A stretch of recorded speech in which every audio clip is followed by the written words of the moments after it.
High, আসসালামু আলাইকুম। তো আজকে গাড়ি চালানো শিখতে যাচ্ছি। দেখতে পাচ্ছ মেঘলা করেছে, তো চলো ওখানে গিয়ে দেখা হবে। আমি কিন্তু এখানে দাঁড়িয়ে আছি। কাকা এখনো আসেনি, কাকা সবজি কিনছে।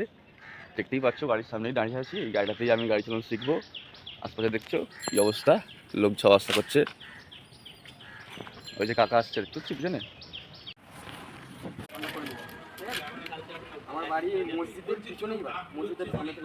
দেখতেই পাচ্ছ গাড়ি স্টার্ট হয়ে গেছে।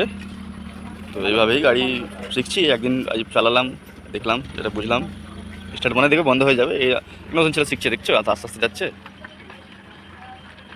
খুব ভালো কাটিয়েছি, দেখতেই পাচ্ছ। আমার স্কুটি দাঁড়িয়ে আছে, আমি গাড়ি করে এসেছি। এর ভিতরে দেখছো একটা খুব পয়সাওয়ালার বাড়ি, ভালো ভালো গাড়ি আছে। আমি এখন বাড়ির পথে ফিরছি। তো মোটামুটি প্রথম দিন যেটা চালিয়ে মনে হলো, দেখতে পাচ্ছ লরি আছে, তো ঠিকই আছে। তো শিখে যাবো মোটামুটি, যেটা বুঝতে পারলাম। প্রথম কাজ, যে কোনো কাজ যেন একটু কষ্ট হয়, তো অসুবিধা হবে। দেখতে পাচ্ছ সামনে একটা লরি এসেছে। তো আমি কিন্তু এই টান দিকে ঢুকে যাবো, আমি সামনে রাস্তাতে ঢুকে যাবো এখান থেকে, আমাকে ঢুকতে পারবে না। রাস্তায় এত ভিড়ভাট্টা, কী বলবো আপনাদের, ঠিক আছে। তো সেই পরিস্থিতি, প্রথম দিন গাড়ি চলা শিখতে গেছিলাম। তো আজকে এখানেই শেষ। তো কালকে আবার বেরোবো। আজকে বাড়ি থেকে কিনতে পারি। তো কমেন্ট করে বলো কেমন লেগেছে।